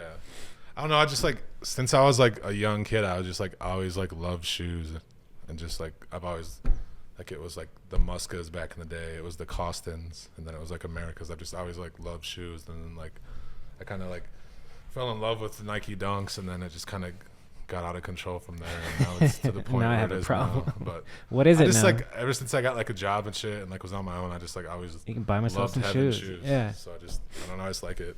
I mean, even I've only been here for like 2 hours. I've seen you show Eddie like 3 pairs of shoes at this point so far. All right. I am curious. I think somebody else asks, how many shoes do you have? But how many shoes do you have? Because I've seen your collection down there. Just give me an estimate. Hundreds. 200 maybe. That's a good amount of shoes. I have 4. 4 shoes or 4 pairs? 4 2 pairs, 4 shoes. All right, Zan, I had to Google these ones earlier. I was like, what the fuck is he talking about? He said, fuck one, marry one, kill one. Restaurants. Tokabe, Fire on the Mountain, and Watercourse. This is such a Denver local question, but... What was it again? Tokabe? Tokabe, Watercourse, and then Fire on the Mountain. I would probably kill Watercourse, marry Fire on the Mountain, and fuck Tokabe. Nice. It means nothing to everybody who doesn't live in Denver, but let's go. Let's see. Mex BMX says, how well do you know Exhibit? Do you actually know Exhibit? I don't, but I did make this one video once, and I used the Exhibit song, and he commented on it, so I was pretty hyped on that. That's pretty cool. Fuck yeah. It was all X-Up grinds. Me and Tammy made it. Ah, sick. Link is in the description. Does that still exist, or is it on the disappearing Vimeo? No, it was on Instagram. Oh, okay, nice. Recent then? I don't know, a couple years ago. Okay, word. It was sick though. Let's see. Jesse N. Bikes. I know the answer to this one. Will we ever get a Duts Comp 2? It's not going to be a Duts Comp 2, but I'm working on a new video right now. It Yes. should be out within maybe the next couple years, hopefully. So yes, but no. Yes. Mex BMX. Favorite combo grind you've done? X X up, to crook. X to crook. or that 40-60 to drop switch crook 180. Yeah, that was bomb. And then Ryan Howard, another X up weird 60-40, 40-60 rider, which I didn't know that he has like a park background. I saw he's been posting old clips of like doing park rat shit, and I was like, whoa, that's interesting. This is getting repetitive. Favorite X up grind you've ever done? It was in Tallahassee, Florida. It was a X up pegs down a kinker to crook. Yeah, I also was like, But just straight up X pegs. What would you say? I think it would probably be, so like in my Duts Comp part, there's like a triple kinker, and it was in Vallejo, and I just always wanted to do it on that one, and that one worked out sick too. It was just a great day with the homies there. Beautiful. So And the fun. one, and that rail is just so sick. the yellow one in Angles. Yeah, I I like that's that another one good one. better, but Okay. that one's sick too. And then Ryan Howard also says your favorite spot snitching account. What's your opinion on that shit? Spots. You keep them close to the chest? I don't mean to each his own, but I think that I like spot apps like that don't post like the location. Like They that, just like tease. that scooter kid ride spots. He has the sickest spots, and it's like he posts a picture, and it's like if you really want the spot, you can DM him, and he'll probably give it to you. Yeah, but I just think like some people like with these like yeah. put the labels on it. Like I don't know. Like even Howard said this before. Like the real way to floss your spots is to fucking ride them, Yeah. not post them. And it's Yeah, like, true. but if you're killing all the spots and you're posting them, then it is one thing. But it's like Just there's some driving people around that the just spots, post not doing spots anything, and just to taking a blow them picture. out, and it's Yeah. like for the most part, it is what it is. But like I don't think what people realize is like if the wrong people go to the spot and don't know how to like treat it and act around it, Yeah. that's how shit gets ripped out, and that's how shit gets capped. So What are some things that you keep in, like if you were talking to a dummy who doesn't know how to respect the spot, what do you tell them? What are, a couple like a I couple don't know, you things. got to know what time of day to ride it. Like Yeah. you can't just like go there during the week and try to ride it. Like and like clean your shit up. Yep. Just basically know when to try to ride it. Yeah. And then clean your shit up. And be respectful and don't fucking. And if they kick you out, like just leave. Yeah, that pisses me off when people. Well, fuck you, security guard. They get I mean, I heckle the shit out of people a bit. It's all about what energy they give me, but. You know what I'm saying? It's just like it just depends. Like people could be really respectful, and somebody be like, "Oh, fuck you." I've just been in situations where a security guard comes up politely and, "Hey guys, it's just my job. Can you guys please leave?" Yeah, and see, I respect that. And then I have some kid start mouthing off at him, and I'm like, "Shut the fuck up! Like, what are you doing, dude? This I'll guy's pop nice. off if they come up with some negative energy. I believe it. I don't think I've ever been. It's all about like that, what they. If they show me respect, I'll show them respect. Yeah. If they come up acting crazy, dude, I'm gonna be crazy. Yeah, I like that. All right, we're gonna skip that one. Photo Lion. Fuck it. What is masturbation and how do you do it? Thanks, Photo Lion. Is that an inside joke? It's spelled wrong, I think. No. All right, so skip, dude. You know what masturbation is. This is funny. You mentioned it earlier. What's up with the re-release of Prohibited, the VHS video? Are you ever gonna throw a gyro back on and rip trails again? Damn, that's my homie Shane that I was telling you about. I grew up in South Dakota. So you had a gyro and you rode trails. I built some dirt jumps, yeah. Nice. And I think I might have had a gyro for a little bit. That's swag, dude. I should put Prohibited online. Yeah, you should. I agree. Do you have it? Yeah. I think you have you got a VHS collection down there, don't you? Oh yeah. Josh Metzger, this is our inside joke. He always talks about Fuzzy Hall. Was he influenced by our Lord and Savior Fuzzy Hall? A little bit, yeah. Remember Road Fools? Yeah. Road Fools 2 when they go to his house. Yeah. Fuzzy's sick as hell. Dude. I just watched that.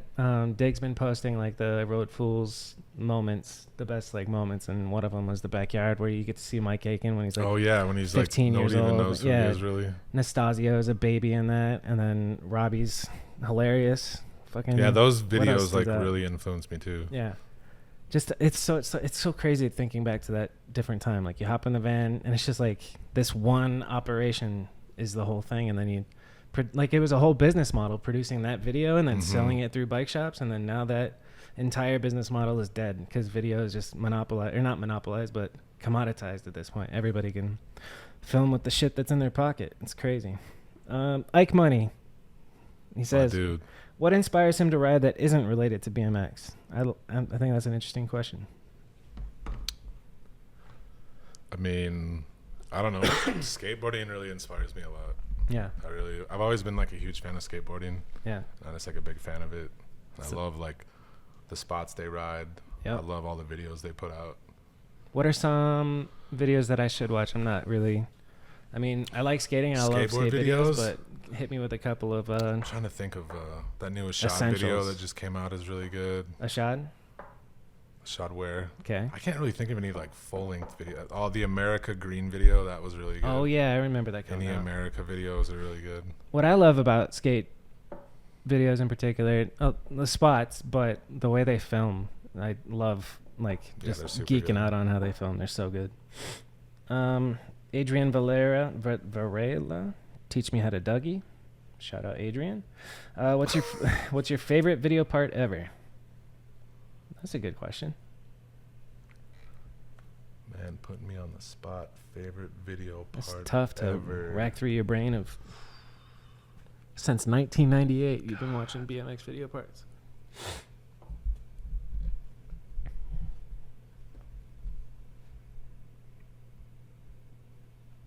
Favorite video part ever. I don't know if it's my favorite one ever, but one that really stands out to me, it's like that Alex Kennedy, Rich Forn video. Where it's got the really crazy music. It's like the last video, like his last video before he cut his hair off. I don't know if. Oh yeah. That's a good choice. Yeah, that one's so good. What's it called? Was there like a theme? I can't remember. I can picture him riding one of the famous hubba in Europe. But that's one of my favorite. I don't know, all Alex Kennedy videos. AK's my favorite. AK's goated. And Rich Forn. And Alex DeLiba in Street Vacation. Boom. So sick. And here we go. I gotta rewatch that. All right. Levy was Bry. Albuquerque. Did you invent the X-Up grind, or are you Space Jesus for real? No. And no. Okay. What is Space Jesus? I don't know. Sorry, Brian. I don't know, dude. Let's see. I feel like you would know him. Brian from Albuquerque. He's got gauges. And shit. yeah, I know him. Yeah, for sure. That's the homie. Gabe, I love this one because I remember last time we came out here, this shit was on repeat. What's your favorite 21 Savage lyrics and/or song? Pussies. That was my favorite. I mean, I just like him saying pussy all the time, dude. Pussies. And I asked Ben Forsberg's question of how many pairs of shoes you got. Dylan McCauley. Heal up, brother. The shit he's going through is fucked. Chili's with free beer or Applebee's with free food? He's on some post-surgery medication with this question, dude. Chili's free beer because you gotta be drunk to eat either of that shit. You don't like a good I'll take some baby back American ribs, dude. chain Chili's house? like they're like chicken strips are actually pretty good. And they have those Southwest egg rolls. I'm like, yeah, dude. I've been talking about this a lot. The Southwest egg rolls, I will give that to you. Those do go really good. Just like the shitty American chain restaurants, everybody shits on them, but you go in. I went to Outback with my girl the other day, and it was just like going to a different world, like people watching of just like these normal 40-year-old people who are overweight and miserable, but this is their big night out. They're gonna go to Outback and get a good steak for $40. It's Texas Roadhouse, man. Nice. Yeah, that'll do it. That's the one where they put you on there? For a birthday. They put you on the saddle shit, right? Yeah, I think so. Yeah. That shit is so good though. Yeah, it is.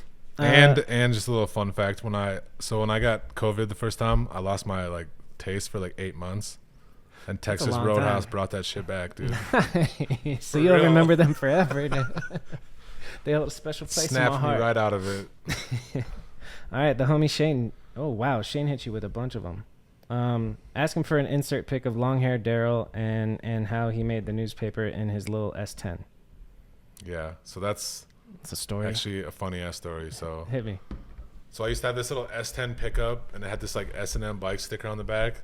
And we were like out riding one day, and there was like this huge ass like pro-life like anti-abortion rally across like this. It's like the longest street in the town I grew up in. It's called 41st Street, and it was like for miles all these people. I'm just being a dumbass kid. I was like cashing my check at this like grocery store, and we grabbed like a brown paper bag, and I made a sign, and it said abortions are okay. And my homie held it up, and we like drove by him for like 2 blocks. Nice. And the next morning, that was like a Sunday, and the next morning my mom woke me up. She's like, Dustin, wake up. She's like, you guys made the front page of the paper. And I was like in the front page of the paper, and you can just see me driving the S10, and my homie's holding up the abortions are okay sign out the side of the car. That's fucking awesome, So dude. That's I think I have that picture somewhere too. That's amazing. We got to get that picture. All right. And you guys see the long hair, me too. Oh wait, there's a long hair you? Oh yeah, I used to have really long hair. No shit. Sick. Shane, how's it feel to be on the Mount Rushmore of BMX, actually being from South Dakota? That's interesting. That's funny. Because that is where Mount Rushmore is, yeah, huh? within South Dakota. I didn't even know that. I ask Mount Rushmore every episode, and I don't even know. That's fucking cool. Do you like rollerblade? This is all Shane, by the way. Holy shit, it's all Shane. The rest is all Shane. Shout out to the old homie Shane, dude. Do you like rollerbladers, i.e. fruit bootin' boys? Shout the homies in some history.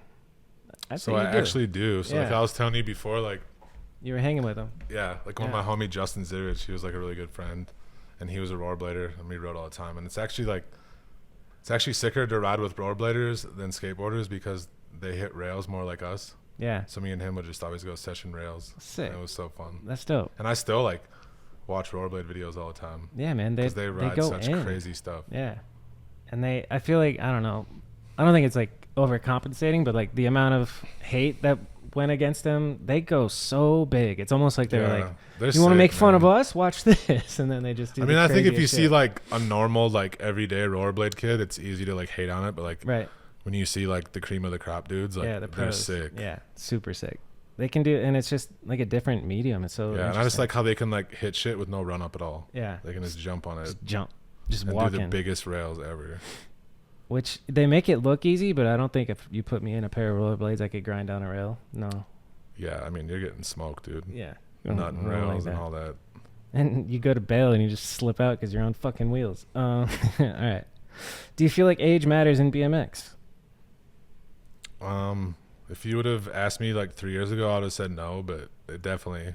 It's hitting you. It's funny because I was like talking to like I forgot who it was, but they're like, oh, dude, like they're all like getting nervous about turning 30, and I was like, dude, like I feel like the 30s is like I rode the hardest I've ever rode. Yeah. But now that I'm like gonna be turning 40 like next month, it's like this is the first year I'm like finally starting to feel it. Yeah. What are you feeling? Like shit.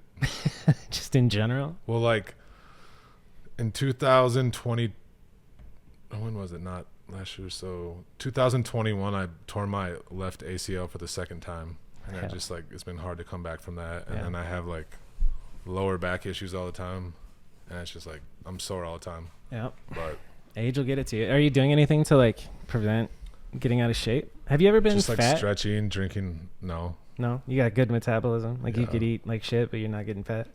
Trying to eat better, drink a bunch of water and stretch. Yeah. But stretching is huge. It's just hard. It's hard to get into a consistent rhythm. Like, I'll go in waves of being fucking on it, cold plunge workout, and then stretch and all that shit. And then like for the past, week and a half or 2 weeks, I've just been a lazy piece of shit. Not a piece of shit, but not going as hard. Saying, yeah. It's hard to like stay on it, too. Like I work full time, so it's like not to make excuses, but it's like you work. Like I work 4 10s, and it's like I work 10 hours. I'm not trying to get home and like work out for 2 hours. So. Exactly. You're like, I got my steps in at work, whatever. Okay. I'm just going to skip the shoes. Could you wear a different pair of shoes each day of the week? Yes, he could. Let's see. Shane says strips or flannel. I don't even know what that means. Stripes. Oh, stripes. Stripes. Cool. This is exclusively for you, Shane, now. What's your favorite joke? What's my favorite joke? Is there one that he's reaching for? I don't know, dude. I don't really have a favorite joke at the moment. All right. We're going to power through these. Why isn't there a rail downstairs in your yard yet? That's a great question. I'm kind of planning on it this summer, but I need his help to do it. So oh, you're really planning it? I would like to put something in the backyard. Yeah. That's dope. Do you remember the Interbike where they had, it was at Interbike and they set up a stage inside with stairs and a down rail? I wasn't at that one, no. But you know what I'm talking about? I know what you're talking about. That shit was cool. Do you prefer your hat tilted to the left or right? Jesus Christ. Straight. All right, cool. What makes you stay in Denver? Do you have a key to the city? I don't know, man. I just love Denver. It's like everything about it. The people, the spots, the weather, the mountains. I love my job. I'm glad you love your job. And just in the 4 days that I've been here, I do love Denver. This is so fucking dope. Even in the middle of the winter, just looking around, like the potential for, I'm coming back in the summer. I need to spend much more time here. Yeah, Denver's dope. Okay, what is 110 life? He says, how's 110 life? It's pretty good. Okay. That's I the don't even know what that means. 110 motorcycle. Oh, okay, gotcha. I got one of those recently, so it's been fun. That's cool. What do you use it for? Just cruise around? Just to cruise around. Sick. Inspired by denim, Yeah, denim. Shout out Denim Cox. You ever drove through a park or field? Do you like golf carts?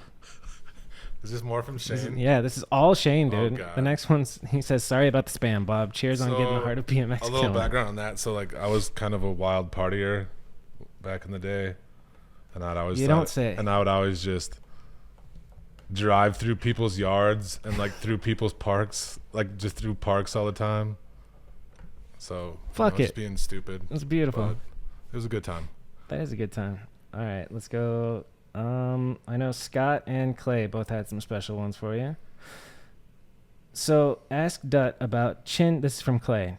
Ask Dut about Chin Check Chuck. Oh my God. Who's Chin Check Chuck? What is Chin Check Chuck? Chin Check Chucky. So one time Clay was in town and we were with my homie Derek, and we were at this bar called the Stadium, and he brought one of his friends from work that we didn't know. But I guess he had, like, anyways, a little background on him. He had some, like, neck surgery, and his neck was, like, fused solid. But anyways, we were, like, outside after the bar, and this other clown-ass dude that nobody knew, he was, like, getting ready to fight these dudes. So he took his glasses off, getting ready to fight these dudes, and then that dude with the fused neck, he handed his glasses to him, and that dude looked at him in the eyes, dropped his glasses on the ground, and stomped on him, and then stood there and looked at the dude like nothing was going to happen. And then that dude just started beating the fuck out of him. And then And then my homie Derek jumped in and like was trying to save that dude. And then that dude with the fused neck ended up like getting up and like running to his car and chasing after this car down the street, and it wasn't even the guy in the car. Wow. But Clay was there for that. It was just a memorable story. We were just sitting in the background just dying. Like, I couldn't believe this shit was happening. All right, that's wild. Shout out Chin Check Chuck. And then he does mention, just talk about your life off the bike. You said you love your job. And has it been the same job since you got out of trade school? So yeah, it has been the same job. I've just like worked at a couple of different hospitals. Okay. And I worked for a company. It was like a third party. And then last year I ended up going in-house and I work at the Children's Hospital. I feel like we talked about it off air, but explain what is your job? And so I'm a biomedical technician. So I just like work in a hospital and I'm like the one that like maintains all the medical equipment.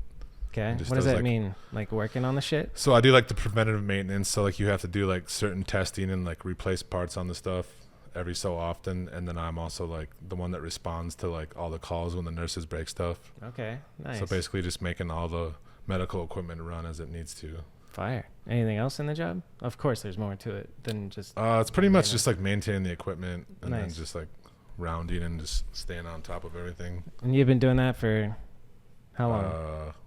17 years. Yeah, I like it. It's like very low stress. It seems perfect, like the nurse life, or not nurse life, but the hospital life of like you work 4 10s and then you have 3 days off. Like yeah, I love my schedule, so I always have Friday. I always have Saturday, Sunday, Monday off. That's fire, especially for like balancing. And what was the other part of that question? Clay's said his life off the bike. He has a pretty legit career.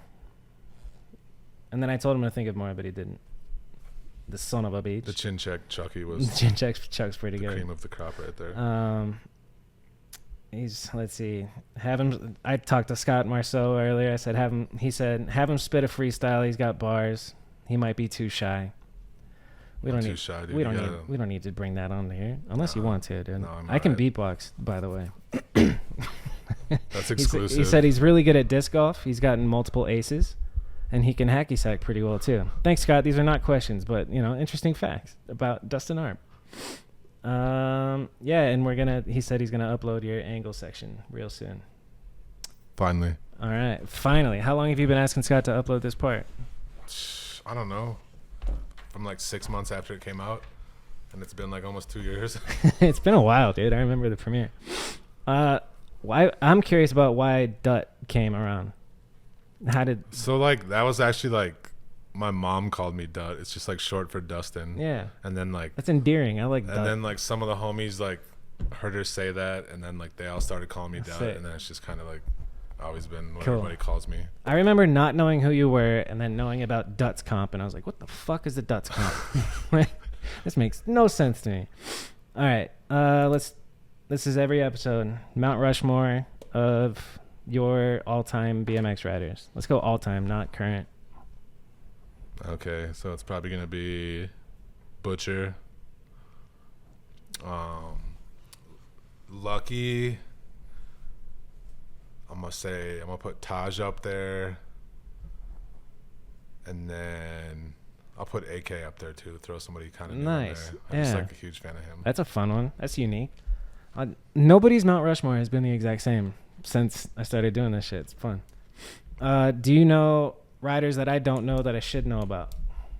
Do you have your finger on the pulse, bro? Yes. Are you watching the youngsters? Who should I follow right now? Adrian.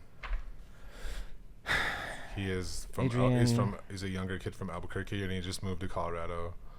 Adrian, What's his Varela? Oh, he submitted a question. Yeah, he's gonna have a part in the new video. Oops, already watching him, or already following him. He's just the sickest dude. Great kid, chill as hell. Maybe I met him really last time I was out here. He literally can do everything, and he's just got such great style. Sick. All right, hit me with a couple more. And then Danny Camacho. All the young kids, man, are just Camacho. So good. Colin, I think his name's Gilmore, last name. Little Colin.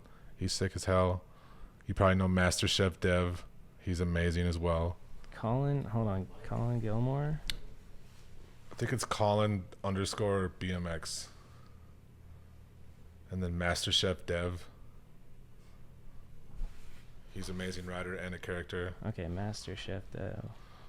And then Micah Lee. Just all the... That's the one that I was talking about. Oh, yeah, earlier. Micah. Yeah, he's amazing. Master Chef Dev, getting a follow. Sick. Okay. And then Micah Bikes was his Instagram when I know him. Or it came out and saw him. Yeah, that kid was very impressive. All right, that's good. Another one, Sam Tedesco. He's the homie. He's from like New York, but he lived in Salt Lake City. He just like travels all around, but he's like been in Colorado for the last year, but he's like always all around. But he's probably got the heaviest shit for my next video. He's got some amazing shit, and every time How do you spell his last name? I don't remember what it's like. He has some like weird name for his Insta. Oh, fuck it. Sammy T, I think it is something. I can tag you on him, but he's sick. Sammy, no, it's not Sam Chamberlain. Whatever, we'll figure it out after. And then Tyler Trembolt.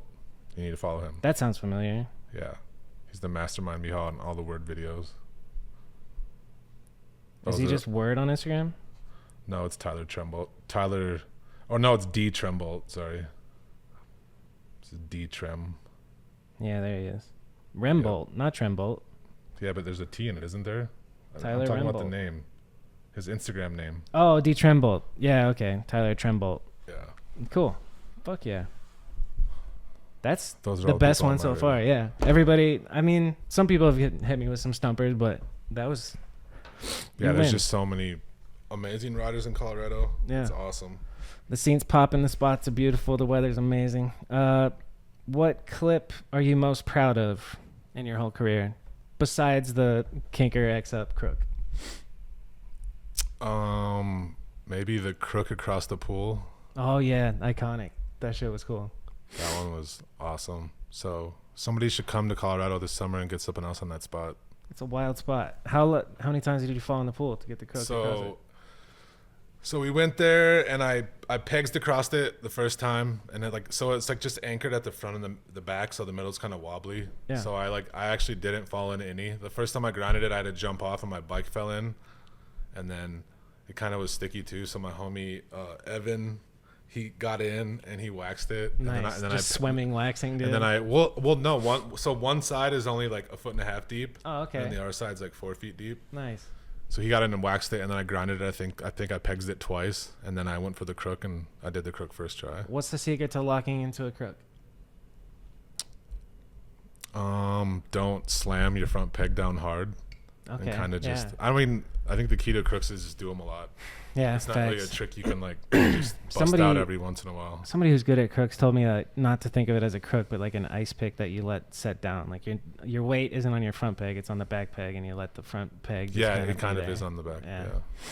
And then the scariest clip that you've ever done, riding wise, and then two more questions. The scariest clip, riding wise, it might have been back to the freaking X to crook. That was really scary because I knew if I unwinded wrong, it could be really bad. And then also that 60/40 that I was telling you about by my house. Yeah. That one was super scary because that spot is like so intimidating, and it's huge. Do you know how many stairs? I was trying to count earlier. I think it's like 20. 20. I think it's 20. 20 stair, 60/40, 40/60. And the 60/40s, unfortunately, they always have the death drop on the side. Yeah, for real. So they're always super scary.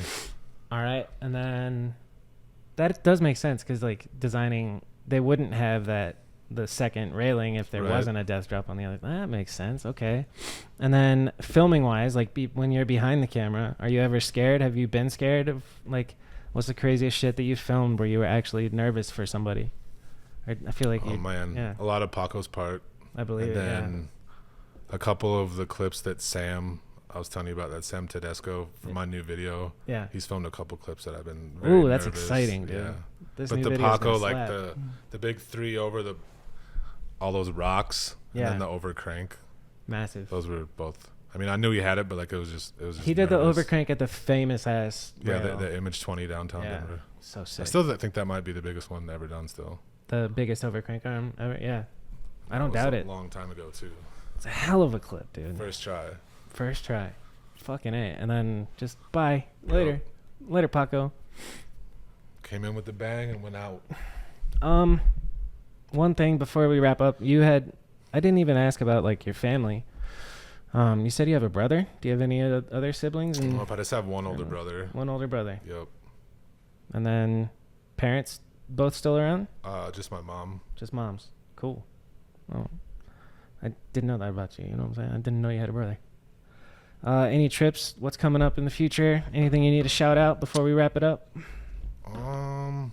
Probably Oklahoma City trip. Then other than that, just hanging out in Denver this summer, trying to film a bunch.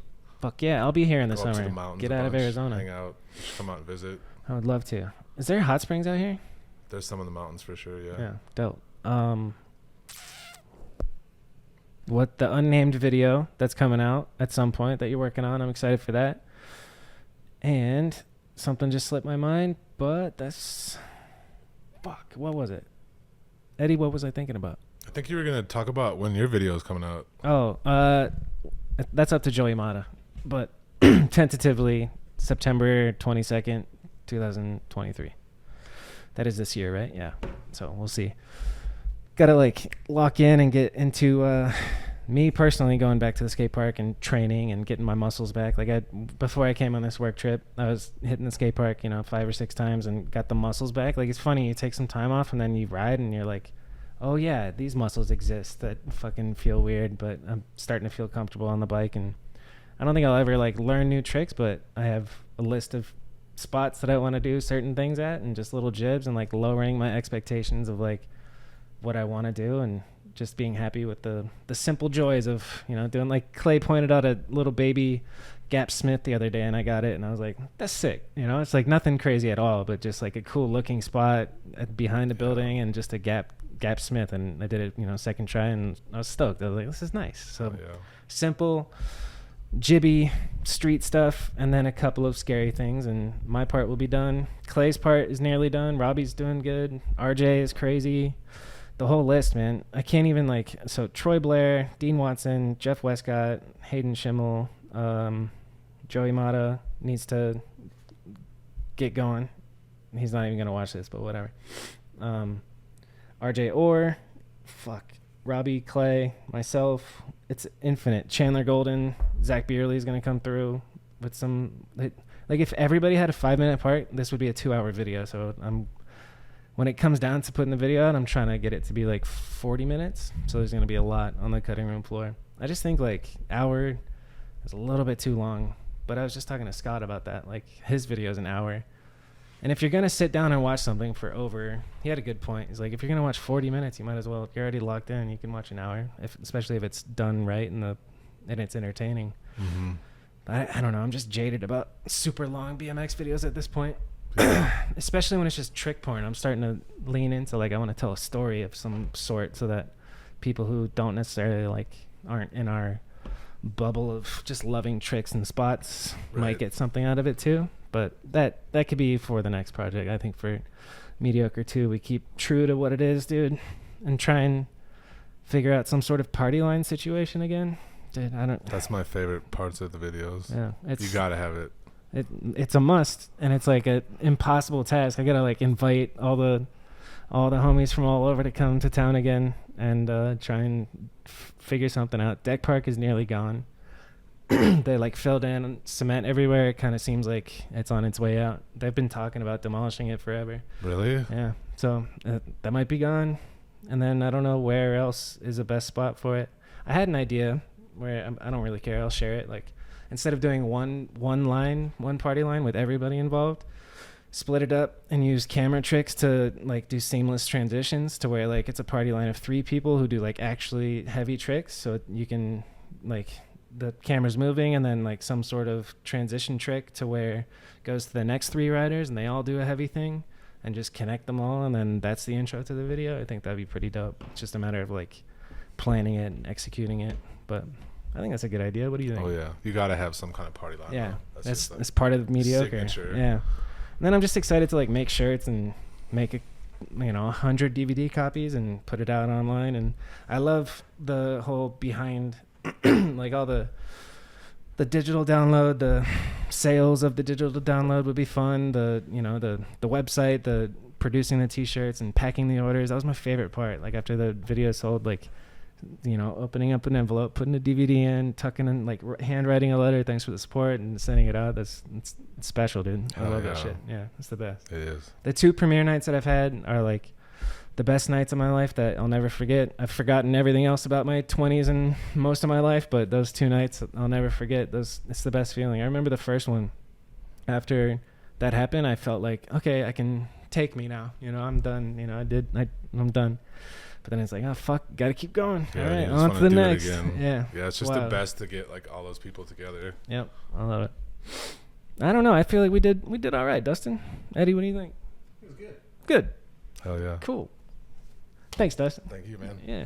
All right. Later, guys. Thanks. See you next week. Hey, you've reached the end of the video. Thanks for watching another episode of Kanode Knows, brought to you by Dig BMX. Leave a comment with who you'd like to see in a future episode. Thanks again for watching. Shout out Dig. Like and subscribe and all that shit. Share it with a friend, for real. Have a good week, man. Have a good week, boys and girls. Mostly boys, 99% dudes. Let's go.